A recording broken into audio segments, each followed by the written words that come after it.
3 दशक तक इलाहाबाद, फूलपुर, चित्रकूट में उसने बड़ा गिरोह चलाया। प्रयागराज के एसपी क्राइम रहे मनोज अवस्थी बताते हैं कि इलाहाबाद के खुलदाबाद पुलिस स्टेशन में Atiq history sheeter number 39A है।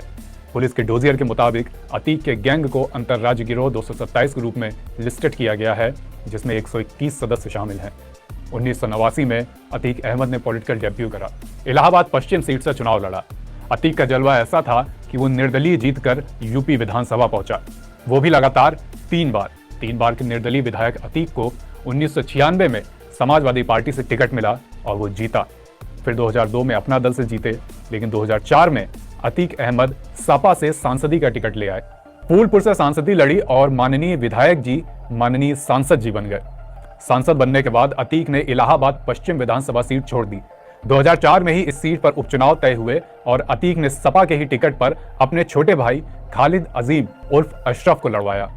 अब यहां अतीक अहमद की कहानी पर एक अल्प विराम लगाइए और चलिए राजू पाल की कहानी की ओर। साल 2000 के बाद इलाहाबाद में उभरता एक और दबंग चेहरा, लेकिन पिछले कई दबंगों की तरह यह नाम मुस्लिम समुदाय से नहीं था। राजू पाल की भी वही खुले हाथ वाले दबंग की छवि, मारपीट में तेज, लोहे से लोहा लड़ाने वाले छवि।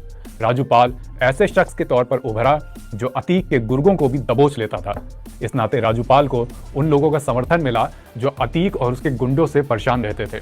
राजू पाल का जलवा दुरुस्त हुआ और फिर वो 2004 के उपचुनाव आए, जिसमें इलाहाबाद वेस्ट सीट से सपा के टिकट पर अतीक का छोटा भाई खालिद अजीम लड़ा और उसके सामने बीएसपी से टिकट लेकर खड़े हुए राजू पाल। उपचुनाव से पहले तक अतीक के गैंग ने कभी राजू पाल के गैंग को सीरियसली नहीं लिया था, क्योंकि उन्हें लगा ही नहीं था कि ये कभी उनके बराबर आ पाएंगे। लेकिन उपचुनाव के नतीजे आते ही अतीक एंड कंपनी सन्न रह गई। राजू पाल ने अतीक के छोटे भाई खालिद को करीब 5000 वोट से हरा दिया। मौजूदा वक्त में उत्तर प्रदेश के डिप्टी सीएम केशव प्रसाद मौर्य भी उस चुनाव में लड़े थे बीजेपी के टिकट पर। उन्हें तब 6000 वोट मिले थे। चुनाव में जीत के बाद राजू पाल का कद अतीक से आगे जाने लगा। फिर आया 25 जनवरी 2005 का दिन। गणतंत्र दिवस से एक रोज पहले राजू पाल तैयारियों का जायजा लेने किसी गांव जा रहा था। तभी उसकी गाड़ी के आगे एक गाड़ी आकर रुकती है। कोई कुछ समझ बूझ पाता उससे पहले तड़ातड़ गोलियां चलनी शुरू हो जाती हैं। राजू पाल के बदन में 19 गोलियां मारी गईं। जब तक अस्पताल पहुंचाया जाता, राजू ने दम तोड़ दिया। इलाहाबाद सन्न था, यूपी सन्न था। एक विधायक का दिन दहाड़े मर्डर हुआ था और आरोप आया 4 बार के विधायक, मौजूदा सांसद अतीक अहमद और उनके छोटे भाई अशरफ पर। राजू पाल की हत्या के बाद 2005 में इसी सीट पर फिर उपचुनाव हुए। राजू की पत्नी पूजा बीएसपी के टिकट पर चुनाव में उतरी। दूसरी तरफ एक बार फिर सपा के टिकट पर अशरफ ने चुनाव लड़ा और इस बार वो जीत गए। हालांकि पूजा को भी जबरदस्त वोट मिले। अशरफ को करीब 90,000 वोट मिले, जबकि पूजा पाल को करीब 77,000।